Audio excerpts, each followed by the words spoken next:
Don't engage alone. We do this together.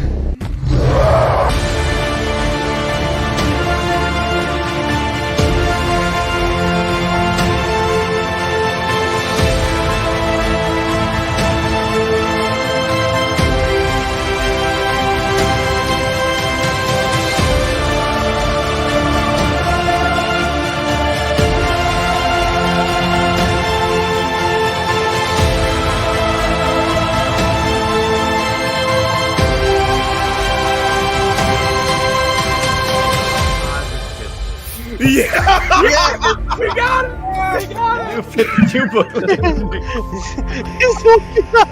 Somebody clip this for the love. Welcome to Comics League Live. I'm Jared. I'm back with Hojo. What's up, brother? Long time. Well, I know, man. It's been like forever. It feels like it's been a year, but like with campaign and internet and Twitter time, it's like 5 years. And it's all succeeded. Thank you, sir. Oh my gosh, yeah. So first off, issue 1 is awesome. I Thanks, man. enjoyed it very much. I'm looking forward to issue 2, and that's primarily what we're gonna talk about tonight. But so, Sure. What's been new, bro? What's going on? Creating, man. Mhm. Hustling, shilling. You know, we're on pace to beat our totals from issue 1. It's Nice. pretty tough to do. Everybody wants to get that number 1, you know, because Mhm. there's just that chance, you know. But sometimes you get a severe drop off. I've seen, you know. Mhm. So it just shows that people are responding to it. Either that, or I'm a smooth talker. Exactly. So remind the audience, for anyone who hasn't picked up issue 1, the basic story of the Mythicals. Okay, so right, it's a horror action mystery. You know, it's like PG-13. It's it's about Nancy Moon. She gets recruited by Level M, which is like this covert strike force comprised of like creatures from myth and legend. So you got like, you know, some humans and some monsters working together, kind of like Men in Black style. She gets recruited. She goes for an interview. She gets recruited, and then we let loose from there. You get like issue 1's kind of like a little peek into the world right there. Boom. Yeah, exactly. Right. Exactly. And then by the end, Mhm. she and the reader are like, oh, okay, all right. And then we got a villain that pops in. They don't know he's there. So issue 2, we pick up right where we left off the day after. She's got the job. And it's like Will Smith going in, it's like Men in Black. Like, he stops the alien. He finds out they're real. His first day at work, and he sees all this. He's like, whoa, that's a lot It bigger was than so Men in Black when I was reading this. I was like, oh, okay, I see the inspiration. Yeah, and then when you see issue 2, like, she gets to go, she sees Level M, the Inner Sanctum, for the first time, and, you know, there's a talking cat, and, you know, that's like the first 5 minutes of her day. So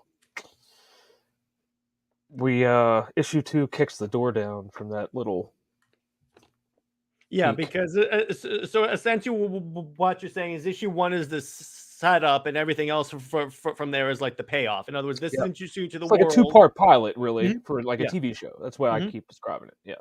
Mhm. So again, remind the audience, like, what inspired this world?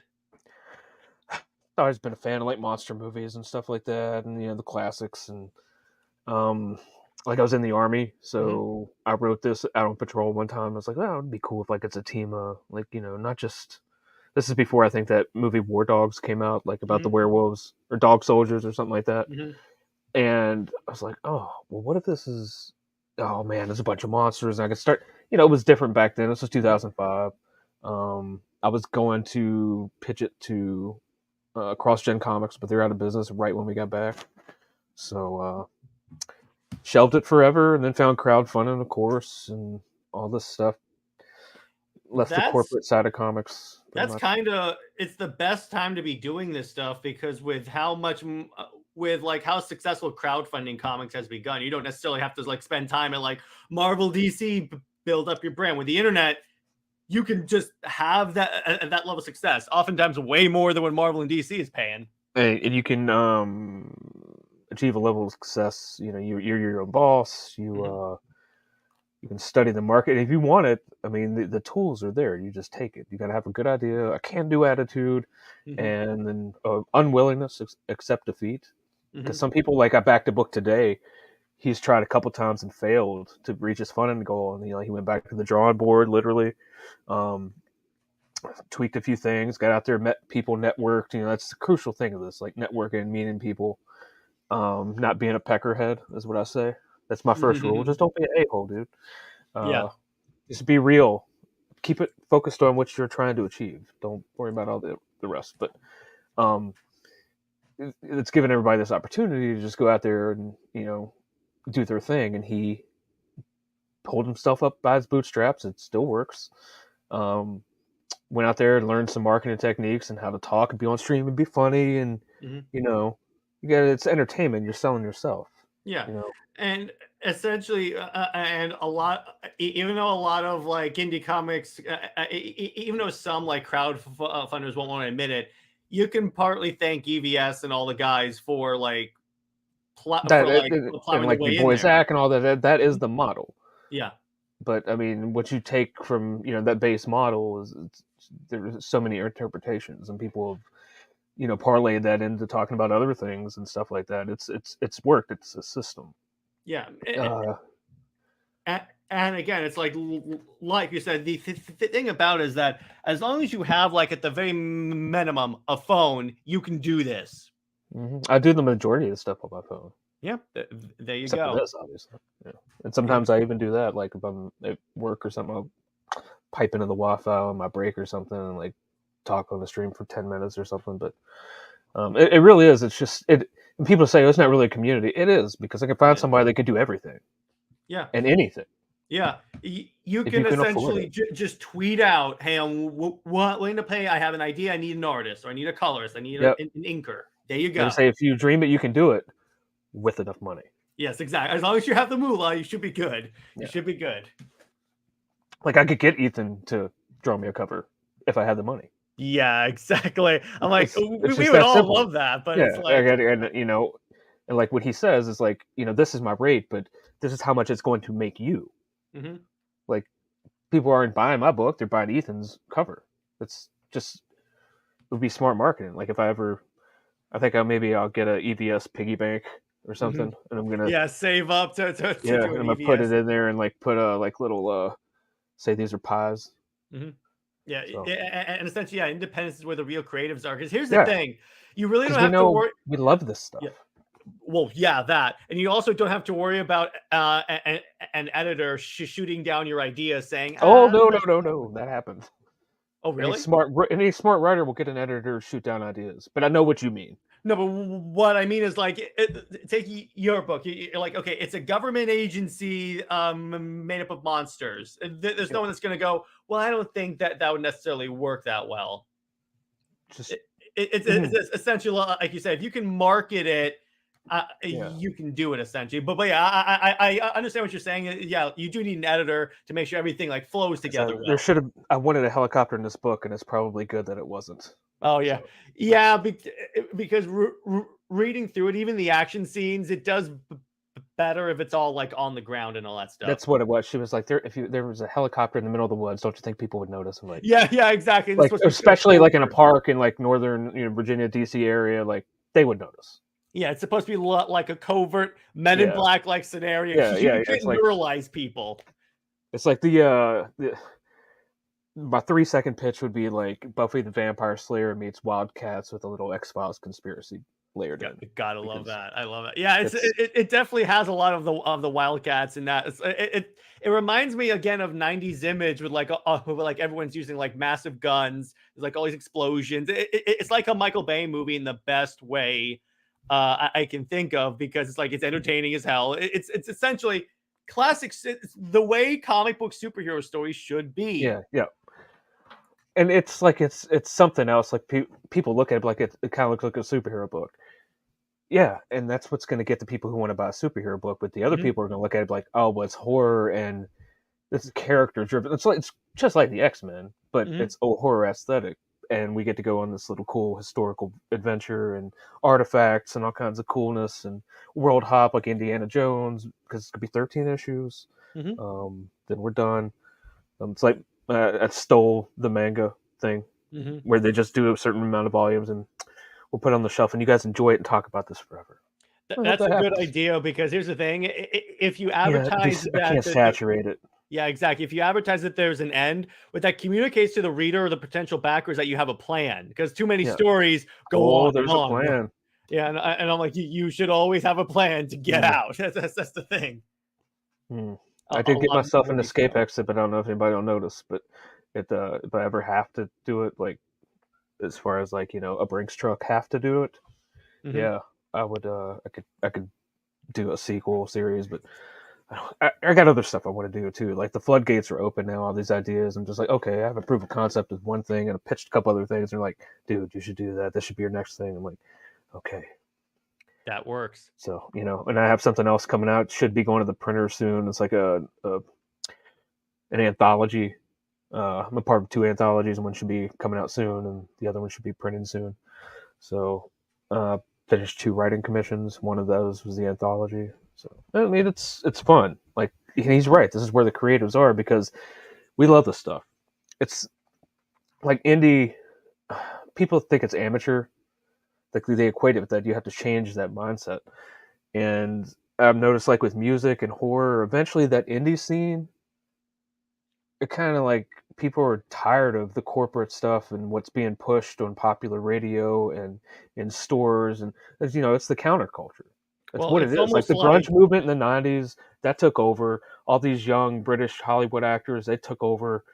It eventually, the horror thing is interesting because that's starting to take over the mainstream horror. Like they Mhm. have to go to these sequels of Michael Myers and Scream, and they're like, oh, we should make Friday the 13th, and oh, let's do it. Meanwhile, like stuff like Terrifier and stuff like that, and these big horror, like the found footage stuff, that's mainstream now. Like they don't even realize it yet. Like Shudder, like The Last Drive-In, you probably don't know what I'm talking about. It's Mhm. like Joe Bob Briggs. It's a big deal. Like the horror crowd is huge. So Well, eventually, I want to kind of go to like a horror convention and pimp this. that it would definitely work. Here's the other thing: is like even with like indie comics going up against the mainstream. Remember, we had the image revolution where all those guys said, "Okay, you know what? We're done. We're gonna Yeah, do this ourselves." yeah. Look what Image turned into. That always happens. Like they always drop the ball, and people like us pick it up. The music industry, all of it. They're like, "Oh, it's gotten too pompous, too bloated." Eventually, they're just like, "All right, step aside, old man." But even though I'm an old man, but like I took that '90s, that independence, that just F it. We're gonna do what we want to do. This, oh, I got to have this idea when I was a kid. Everything was on the table, Mhm. and unfortunately, sometimes the story suffered or didn't exist at all. But I'm a writer. I can draw, and I do know good art. And my art director slash inker knows great art too. So we know how he knows how to do this. And so now I kind of feel like I'm not saying I know how to do this, but I can tell a tale. I don't call myself a writer, Mhm. but I'm a storyteller, and I can. You can meet some prompts. I will blow Gemini AI away. Exactly. Gemini. There's Yeah. no excuse for this because they can't do that. All they Mhm. can do it's a predictive text algorithm is all it is. Yeah. Randy says there really is no passion with mainstream, and that's why they're in bad shape. Yeah, Yeah, because those because people didn't want to yeah, be there. yeah, exactly. It's a stepping stone to the LA Times and the New York Times and Washington Post and blah, blah, blah. Or to The write a people in the movie or a 70s that TV came in there show. like Denny O'Neil, Neil Adams, and Yeah. Frank Miller, they came in there like, we wanted to do this. Yeah, we might have long hair and we look strange. You're like, oh, they're not. This isn't for them. Trust me, we know what to do. Step Mhm. aside and let us do what we're doing. And then you had the Silver Age was born and all that. A little bit before that too, but Mhm. um, and then the '80s, just Claremont and all that, it took off. Like, but these people now, and I hate to refer them to these people, but the people in charge of these companies, they don't love it, and they hate the people who built it. They have disdain for the fans, and that's why I do what I do, because I got told when an online article said this isn't for you. I was like, what did you say? I'm a paying customer. What do you mean it's not for me? I've been don't if you don't like my politics, then don't buy my books. My question after that is like, when did I ask you about your politics? Yeah. Write me a good story. I don't care who it's from. I don't care who it's from. But now I see who it's from. I'm going to question it.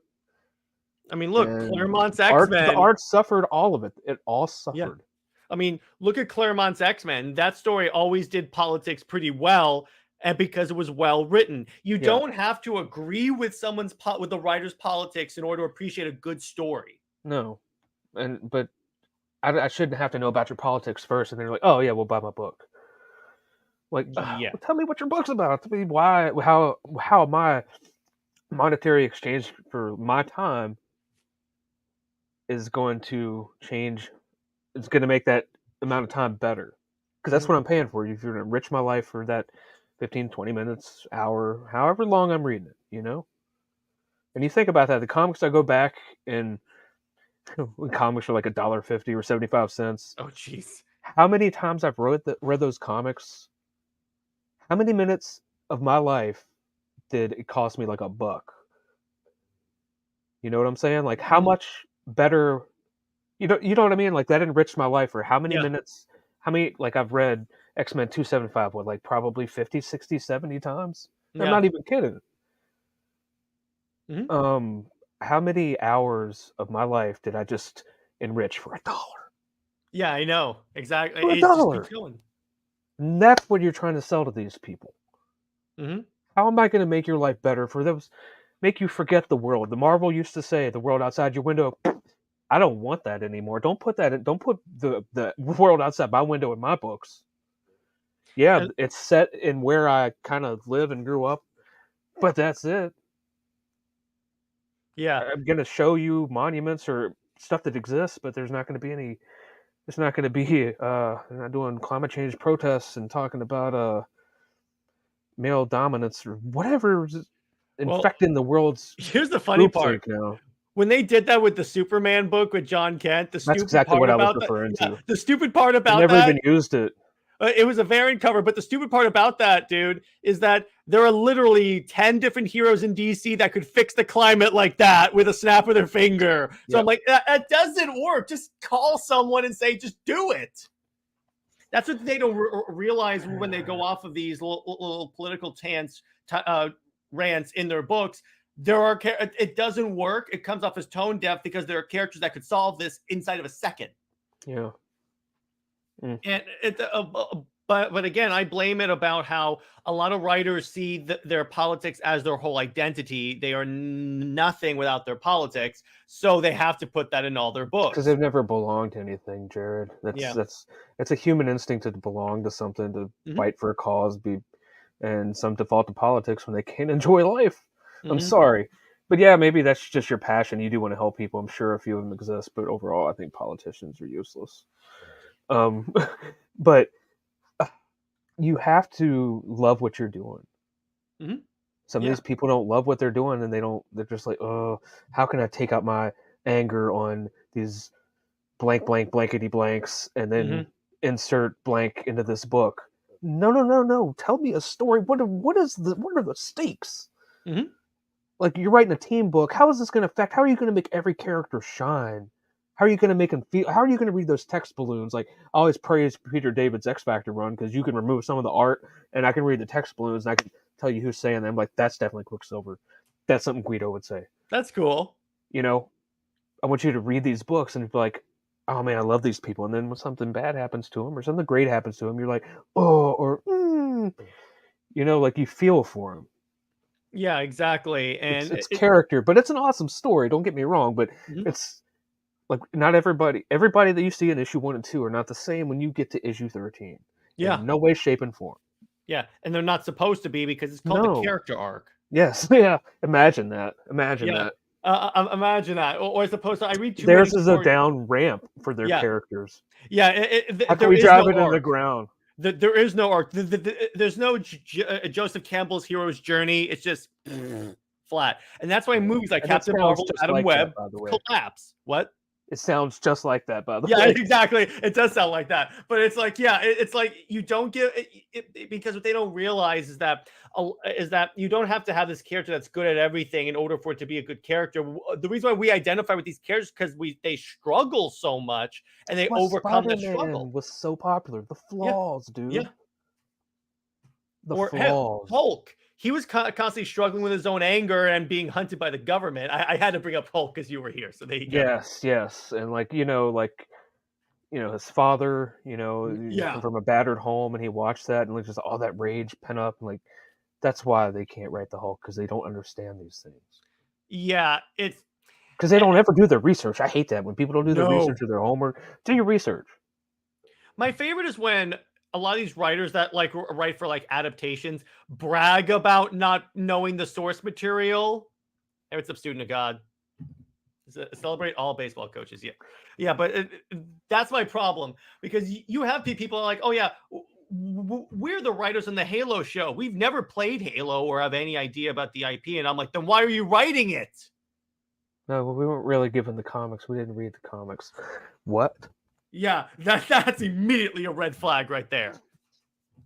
Because here's the thing, what people forget, you know why the MCU is so good in Phase 1? Because they brought in the comics writers that were writing the characters now and said, okay, so punch up some scripts, advise, make sure everything looks good. Here's the plan, and then after the Avengers Endgame area, there was no plan. What plan? What plan? What do we do? We'll figure it out.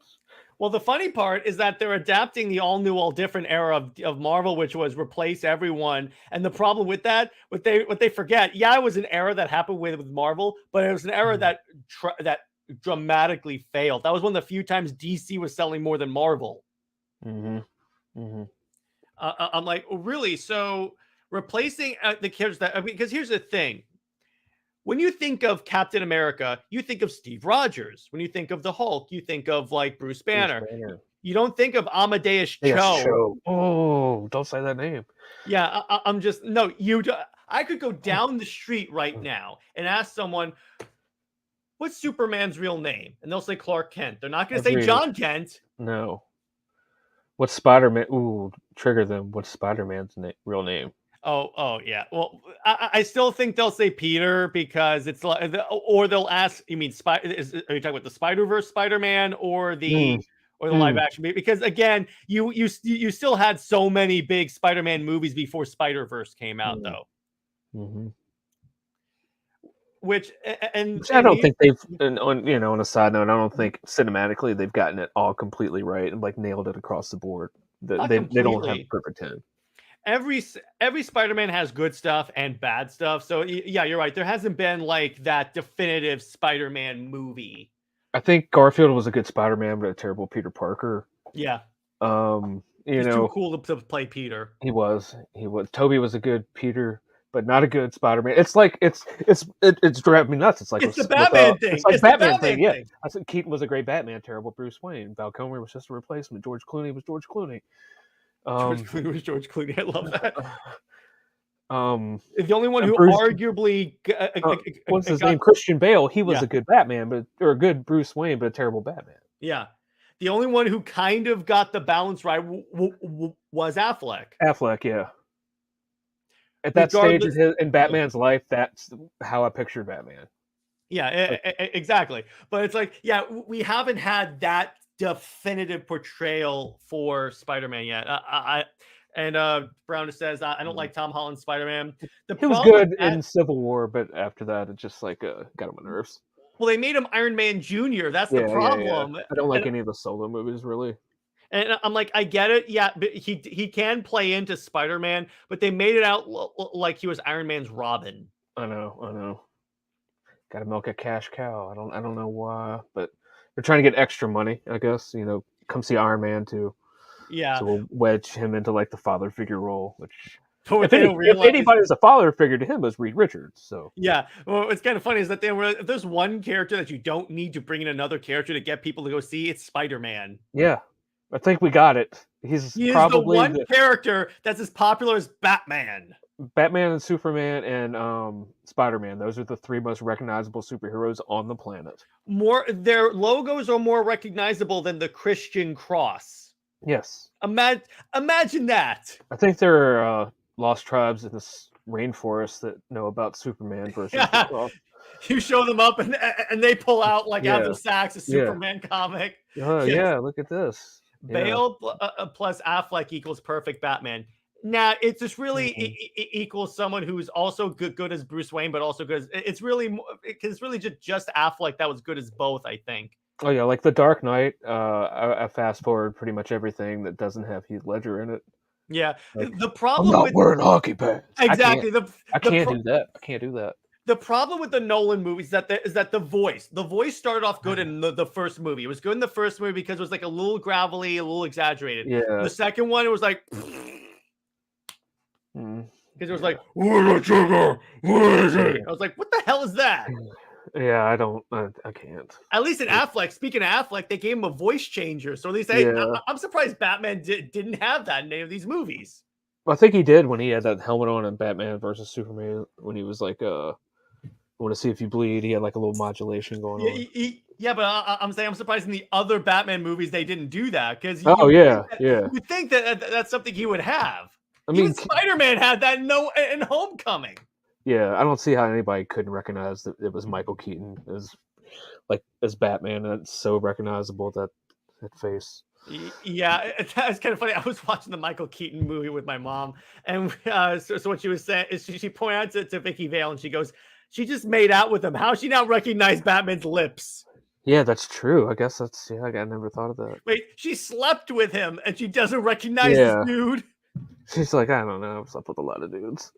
Yeah, Exactly. yeah. But so now pivoting to issue 2. So Yep. what more can we expect from issue 2 of the Mythicals? So we bring in the two new teammates. We got the werewolf and the siren. Let me share my screen. I Oh can yeah, do that. sure. Let me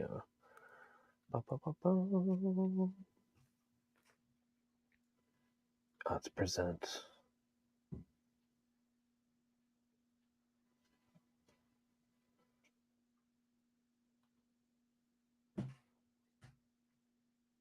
But I will say, when I was reading issue 1, my favorite part is that you perfectly captured government bureaucracy so well, and I was like, Oh yeah, "Yep, I like this." All right, so here yeah. we go. Okay. So this is issue 2. So we got this nice, stunning cover by Oliver Isabedra, and we got Samuel next to her. He made a little cameo in issue 1 where he just kind of like looks at her, meows, and walks off. And people kept Okay. asking, "Well, what's up with the cat? What's up with the cat?" In the first issue, there's like a cat in the tree. Like if you look like right here, Mm-hmm. like he's in Oh, the I tree. see it. Right, very few people picked it up, but like they kept asking about it. Well, here it is. He talks and he reads a lot. And he cannot stand working at this place. Oh, okay.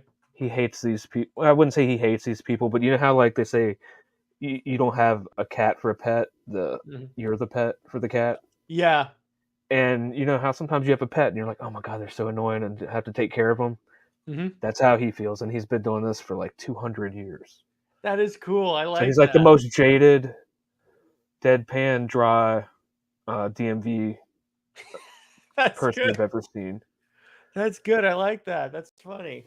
And here we have a metal print by Adam Miller of our leading lady Nancy Moon here. That comes in the collector's box, and you get that little standee with the collector's box too. Oh, so cool. Yeah. And whoa, we did it. Hold on. And that's as a nice little thing with the box too. I'm gonna throw in this little fan art thing, and these are my colors. Actually, I'm not done with it, Mm-hmm. but Cool. we're getting there.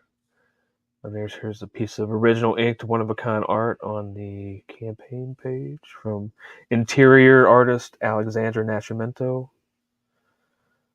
Sweet. That looks solid. Yeah, and you can read the first 5 pages for free. Oh, that's cool. It's As a little trial period. I like that. yeah, and you get the little recap of issue 1, Mm-hmm. and then we pop right into her first day at work, Mm-hmm. and she's very surprised that he talks. Yeah, I can tell. So she's like, "What the f?" And it's beautiful. I mean, that's a beautiful panel down Yeah. right here. Love it. Yeah. So here's level M for the first time. That's cool. Yeah, It's very government. I appreciate that. yeah. And so everybody's got their nice little desk, Mm-hmm. and so we got our new gal Chandra, and of Mhm. course the vampire Julian, and Daniel, our little resident techno mage slash magician. So he's like their like Q of like James Bond and makes all their little gadgets Mhm. and stuff. And our wise talking field commander who him and Samuel argue a lot because he's like the alpha male and he's just like, will you just leave me alone? Mhm. And then there's her meeting Julian because they all showed up to save her at the end and everybody's like, ooh, look at them, they got powers. Who are they? Mhm. But now we find out. And there's Chandra, happy to have another girl on the team. So her and Nancy, they'll have an interesting dynamic because they're pretty much the opposite. Like Okay. Chandra, she's like 5,000 years old, and she's obsessed with social media. You know, kind of like how Cher and Madonna are. Like they Yeah. changing themselves all the time. Imagine 5,000 years. Oh Like God. when she meets up with Carl, he's like, "You changed your hair again." So she's just so now she's in the phase like she wants to be an Instagram influencer and stuff like that, and she's a hottie. And that's So her here on the left in her Mhm. with her final form. What do That's the cool. weebs say? Yeah, it's a weeb say. Brown Destroyer asked, "How did you come up with the style of this particular art for this genre? What was the inspiration?" Well, I do like Invincible. Like it's a cleaner art style, Mm-hmm. and I mean I do. This looks like this could have been on the rack at like in the '90s, like an Image Yeah, comic or something. it does 100%. But Vertigo, I'm a big Vertigo fan. I love pretty much all they've done, Mm-hmm. and so we There you got a go. nice little wrap around here Mm-hmm. with the Inquisitor and Nancy, Samuel, surly as ever, Lucas, the Wolf of Thorns, Carl. See, he used to be the field commander. He used to have this guy's job. Oh, And he okay. retired, and so they have to. It's like Red, he's got to Mm-hmm. come out of retirement. Mm-hmm. He doesn't want to come back. And I then see. That's cool. Julian, so they have a history too. We'll get there. Chandra, like he made her, like this is almost like a Greg Capullo cover. Like Mm-hmm. his work is very similar. Yeah, it And is. so we have like the trading card edition here. If you got the Mm-hmm. first set, this will complete the set so far. Like this is the metal card of Carl. And I think I did. I'm pretty sure I did. we have this is one of the other covers. This is Carl. So this is like, I'm a Hulk fan, so this is like an homage to Hulk 353. Ah, there you go. Mm-hmm. Yes, I did get the cards. I was wondering about that. Yeah. Nice. And then everybody gets a stretch goal already. We hit 7,500, so everybody gets this Inquisitor trading card. Sweet, I love And that. you get 2 stickers.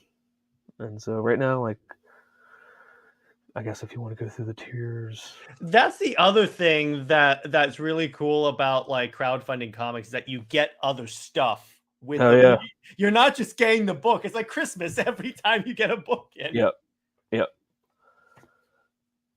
And Brown says, "I think this was the kind of art that was used in Justice League Dark. And the New 52 wasn't it really cool? Yeah, it's very similar to like Justice League Dark, which is like the more oh yeah, I did magic watch that, aligned. Yeah. I didn't watch the second one, just the first one. Yeah, the first one was good. The second one was also good. The second one's more of a general Justice League movie. Yeah, I mean, Constantine is the main guy, but it's more of a Justice League movie. I did like his version of Constantine. It was great. I love the Constantine TV show they had before it got canceled. Like, Me and my wife did you were see so Swamp pissed. Thing? No, I have it like saved somewhere, but I still haven't gotten a chance to watch it. It's really good, particularly as a horror fan. You got to watch that. Yeah, I'm a Swamp Thing fan. I love the Alan Moore run. I can go on and on about that, but There you go. like you can get another collector's box. It's got the standee. Oh, cool. You get all 3 covers, which would be the werewolf cover, the wraparound, and this is a bedroom piece here. The pinup that I colored, and the trading cards and the stretch goals, of course.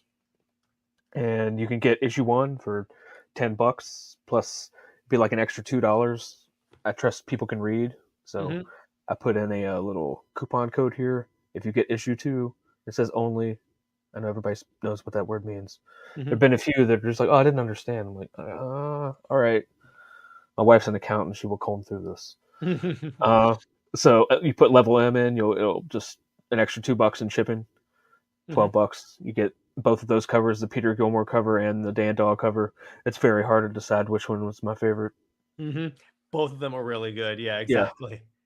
And then there's the wraparound for 15. Like shipping's only $8, folks, and like the most people are charging 10. That's how I was able to really get so much on the first one. Like, I'm not trying to rip anybody off. I just want to break even so I can keep doing this, my passion, for free and not cost me anything but time. Yeah, because what a lot of people realize is that you don't have to charge so much, because if enough people get on there, it'll stack, it'll snowball. Right. I heard some people are charging like $35 Oh, for like jeez. a graphic novel and stuff like that. Like, so each 13 magical supernatural number for either the two covers, and then you get all three for $35. Or you can get the I have some left over, the original covers number ones, and then you get this black and white. Oh, I forgot. There's like a black and white edition that's got like a sketch cover on the back, so it's blank. So if you want to go like get an artist, go to a convention or something. I don't know where it's at. I must have put it way down here. Anyway, and then I got there it is. And I got a black and white one, so it's just another $10 plus 2 shipping. Use that. I don't even think there was a coupon code you got to put in for that. So because some people like it, my anchor, like that's the first appearance of the Inquisitor right there. Boom. Everybody was like, "Dude, you need to do black and white edition." I was like, "I already got the file ready, baby." Yeah.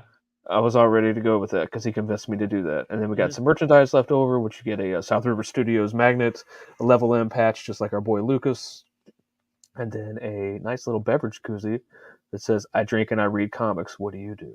Nice. So, and then in addition for the trading card sets, you want to just get that. Like I said, I really do have something for everybody. But like it says add-on only, which add-on only. You just can't like order this merchandise and I'll send it to you for $10. It just doesn't work that way. And then I had some of the Nancy Moon chibi stickers left over from the first campaign. And then we got the original art. This is original art number 1, and I really can't say right now why, but you're going to want this guy's art because he's got a lot of good stuff coming down the pipe, which is not allowed to talk about. Ooh, can't wait. As a professional courtesy, Oh, of course. Because the project hasn't been announced. Oh, okay, I see. But like, I was just like, wow, dude, okay, yeah. And then we already sold out of the page 3, which was like the level M, and we added a couple more because he sent me a lot of them. And we had a big collector's box, which would have hooked you up with all kinds of stuff. That's over on Indiegogo, by the way, if you want to peep that. But it's like $120, and you get basically the entire box that was in the first one. You got like this glow-in-the-dark bookmark and stickers and all these pinups and cards. And I mean, you're going to get 6 cards and probably it was 5-6 comics. A lot of stuff. And then you can get that inked thing for $400. Oh, geez. But yeah, that's nice. That's one of a kind. I mean, like it's a fully ink picked 11x17 on like Bristol board. I'm not gonna even keep it for myself. There you go. That looks really good, dude. Because he did something else better for me. But yeah, that's him. He's the interior artist, so he decided he's like, I'll just do it naked. It was his practice to like get used to the characters. So that's a pretty hot piece. I might scan that out and maybe color that up myself one day. That works. I like that. Yeah. So that's me, and I delivered the first campaign in 5 months. It's only been like 4 months. Yeah, it was really fast. Even when I had you on, because I backed you like immediately after I was done with that, and then it showed up relatively quick. You have to stand out. I think that's why so many people came out, because once you prove yourself and you're like, all right, I'm a prove. There's a proof of concept and there's a proven commodity. Like as in like Hojo delivers. I just want to, like I said, it sounds bad, but it sounds like naive or like wishy-washy, but I just really want to improve people's lives. I want to give me that money and trust that I can entertain you. It's like Freddie Mercury did the same in the concert where he would just like stomp and be like, "Let me entertain you." That's all I want to do. That's all I want to do, because I wanted to do this my whole life, and I kept all this shit secret most of the time when I was younger because I had to play sports. And back in the day, you couldn't come out as a comic book fan. Oh no, people knew about that, but they just it was like an acceptable thing, Oh, okay. It's like having a gay friend. They're like, oh, well, he's into that. So, but he's he's funny and he's cool. So we'll look over that. We'll just not mention it. I see. I see. But yeah, so as a reader, I can tell you, you certainly entertain me. So I Yeah. appreciate this. The best is yet to come, as they say. I can't wait. I'll be checking out issue 2 for sure. But so real quick before I let you go, I wanted to ask you. So you said you were a horror movie fan. I just recently saw one that I wanted to see if you saw. You ever see Last Voyage of the Gamateur? I don't think so. It's essentially Is adapting. that the one about it? Is it about the Dracula coming Yeah. over the sea? Yeah, I didn't see it yet. Yeah, It's really good. It's really good. The plot's kind of predictable, but then again, Right. they all kind of are. It's like yeah, people die, really. But yeah. if you like hardcore like horror, there is that. I found that very enjoyable. Well, they did a. I mean, if you like Dracula, Kelly Jones, you know who that is, right? I Artist think so. extraordinaire. Yeah, him and Matt Wagner did Dracula, did a graphic novel adaptation, whatever, like true to the book 100%. Like, he's I have to check that out. old and he's got a beard and stuff like that, and it's coming to comic shops. The crowdfund already ended, but it's coming to comic shops, and from Dark Horse is going to release it in October, probably around Halloween. Oh, it's called the Impaler. I think so. Yeah. Yeah. They go. I pulled it up on Kickstarter, but yeah, I think it made what, like 25 grand or 250 grand. It made 250 grand. He broke 250, I think. 262,000. Yeah. I predicted over 250, so yeah. And the second, and it's just the first part of the book. Like, wait until people get this in their hands. Wait till the conclusion. That's kind of probably well, it depends on the economy. I'm looking at the art right now. It is solid. Like, Kelly Jones is the shit. Yeah. Oh well, yeah. If you're looking at even his and Matt Wagner's past works for like DC and Marvel, I'm like, I've read all this stuff. Yeah. Kelly Jones he's the real deal, and he's that right there, because Dark Horse is about to open up all these imprints, and like they're looking at the indie stuff. Mark Miller went over to Dark Horse. I saw that. You think he didn't tell them, hey, you gotta look at these guys. Look at what Kelly's doing over on Kickstarter. You should bring that here. And there was a demand. I think people were in comic shops, like, heard it secondhand that maybe their friends like got it on a crowdfund, and they're like, oh, well, I want that Kelly Jones Dracula. Do you have it here? And they're like, oh, no, that's crowdfunding only. Like, oh, that sucks. And so, and I think I would hope some of these companies would get more feedback from shop owners. But they don't. They probably don't get. You would hope so, but they kind of do. I mean, you saw what happened when that one comic book shop owner came out. Yeah, Glenn. Yeah, Glenn, the legend. The funny part is, like, I'm like, so you're insulted, because when you think about it, the one person that you have to make sure is happy is the comic book shop owner, because they're your first customer, and you're attacking him. Well done. Deleted tweets that week, my man. When you make that, when you make like people like Donnie Coates. Delete tweets, he knows it's bad. Because I guarantee you, Marvel told them to shut up, dude. And no one ever talked about it again. The orders went out, man. There we go. But the damage is already done. Like, Mark Miller shined a spotlight in the Roaches. Like, we know who the Roaches are. Yeah, you know who these people are. The internet's forever. You can delete the tweet, but people took screenshots, you moron. We know everything. Covered it on YouTube. I don't care. It's everywhere. Everyone knows what you said, and everyone knows what you people have said. And we're like, I'm not saying like it's a revolution, but we're sick of it. We've been sick. Those of us, me and my hundreds of backers at this point, have just told you people, nah.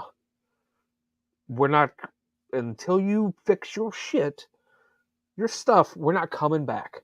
Yeah. We don't want anything to do with what we're not picking up what you're putting down. Or if we are, we're picking up the old stuff, because most of what I buy is back issues. Back issues are sales are through the roof. Yeah. I wonder why. Like, because I know my LCS owner is a creator as well. And he's a former cop, and the first thing he did when he bought this shop like 9 years ago, and this is 9 years ago, get rid of all the Funko Pops. He's like, I don't need that crap. I don't need any of that. and he expanded. He just went and got back issues. He has Dollar Comic Book Day. He knows, like, and it's thriving. Like each year, he's making more money. And guess what? And he was like, yeah, people come, because of the back issues. It's like he's hoping Lunar is going to be the thing because he hates Diamond. Every time I come in there, somehow I try not even to say the word Diamond, Hard Rock, Gemstone, anything to remind him of Diamond and hear him talk about it because these people are sick of it, man. Yeah, because I've heard that like Diamond screws up orders, the books come damaged. It's like Oh, not the a new good. Thundercats title this past Yeah. Saturday. The guy Drew Moss, who's drawing it, he lives near us, right? So he was going to come up and do a signing. I was like, all right, I can't make it, but can I get hold me some copies and get him to sign it? And he was like, brother, I can't do that. I was like, what? He's like, Diamond sent me a bunch of damage, and I can't, like, with the online sales and pre-sales, I just can't do that. And I tell everybody it's gonna be first come first serve. He's like, they ruined a lot of copies, and they're not gonna send me anymore. I said, all right. So I had to miss it because I had a bunch of, like, I had scouts and basketball games, and like that's the thing. That's another thing. I don't sit around and scribble lies all day, even though my business card says "Scrap of Lies." I work. I have a family I have a wife and 2 children under the age of 6. Time's limited, man. They want to do stuff. Like, we're an outdoorsy family. We like to be out. Sometimes, why I'm glad the winter is here. I don't want the winter to go because now we have to go out and do things. And it's gonna make me even more tired. Yeah. But no, like, I love my family. I'm just saying, like, I don't have time to sit here and do this all day, and I still get it done because I love it. Yeah. It's what I wanted to do my entire life since I could read. I'm like, I wonder one day if I could, like, I would buy the Marvel cards back in the early 90s and take them and put them into a new team and then write a story around that. It'd be like, oh, it'd be cool if you had like like Beast and Punisher on the same team, Science and that would actually be really cool. How awesome would that be? I would read that book, sir. Yeah, see, like, I love it. I love these. Like, I was an only child. Like, I read a lot of, like, adventure books. Like, I put out, it was on Twitter today, the book that got you started into reading and to get into all this, Treasure Island for me. Like, I was sick like Robert Louis Stevenson. I was sick one summer, and I had to, like, my grandmother just got me about a bunch of books. I was like 11, something like that, and Treasure Island was one of them, and there was some Jules Verne in there. Like, it was a heavy reading, I guess, a little bit, like, and then I got into, like, 20,000 Leagues Under the Sea. And it's like the escapism, man. Like, because I didn't have anything to entertain me. Like, my cousin, he was not in my level intelligence wise. So let's just say that. Like, I would try to ask him questions. Like, we didn't. No, I'm not going to diss my family. We have different genes. Let's just say that. But so I mean, but like sports wise, we were in. We did boy stuff together. But when it came to anything like school related or he's just like, what? I'm like, yeah, I get it. But so I would just read, and I'm like, oh man, and I just got the writing bug, and that's what happened, man. It turned me into a storytelling machine because I would read a lot of. Even though Alan Moore has lost his mind, he still does give good advice. He said, read bad books until you become a good writer. Fix them. You know what not to do. And I have that mind because I fix electronics for a living. I like to analyze things and be like, and that's why I was good at my job in the military. What's broken? How do we get this flow better? What do I do? So storytelling is almost like putting a puzzle together and, like, I don't want to say deconstructing because it gives, and I don't deconstruct things. But I like to assemble things. I like to figure out how things work. Storytelling is like, it's almost like math sometimes. So some people are just naturally gifted at it, and I guess I'm one of them, but it's because I always make up stories to try to. You had a lot of practice. Yeah, a lot. And so I like doing it. I hope everybody likes reading it. I certainly do. And yeah, that's what I've noticed. A lot of comic book fans have like that idea in their heads that if I could write a comic book, here's what it'd be about. I mean, I have it. Obviously, you have it and all that stuff. So it's because, again, we're approaching this as people that love the medium so much. Yeah. And they say, like, don't do your, like, in the comic industry, like, when you're starting out, don't do your, in indies anyway, don't do your passion project first. Just tell a good story. And this isn't like I have I'm 42. So like 1993, I invented a sci-fi character like thing, story, sort of like I did a bunch of character, just drawing. I'm like 13, 12 years old, and so um, that I guess would be my passion project because that's the first thing I ever came up with. Like Todd McFarlane with Spawn. That's his thing. So I would have to tweak it to make it to update it for a modern audience. Oh boy, but in the good way. In the good. Yeah. Just Not the because bad like way. a talking snake with this little antenna on his head's not going to work.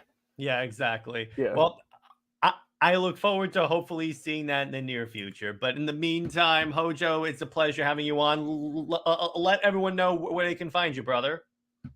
Well, you can find me on Twitter, HWDesper, Facebook, South River Studios, pretty much everywhere. I mean, there is a South River Studios on Instagram. I check it once a month, so don't get mad if I don't reply. So mainly Twitter, and I'm in a few Discord servers, I guess. Sweet. Yeah, just come hang out, man. Hell yeah. I got a YouTube channel, South River Studios, something like that, or Hojo does come. Dude, I can't remember. Yeah. It's just my trailers and like one short I did reviewing a What If comic that nobody's probably ever heard of. But if you go to Fund My Comic, all my links are there. So Sweet. You can find me there. So all that information should be in the description below. And obviously, Hojo, you're always welcome on the channel. Yeah, man, it's always good talking to you, Jared.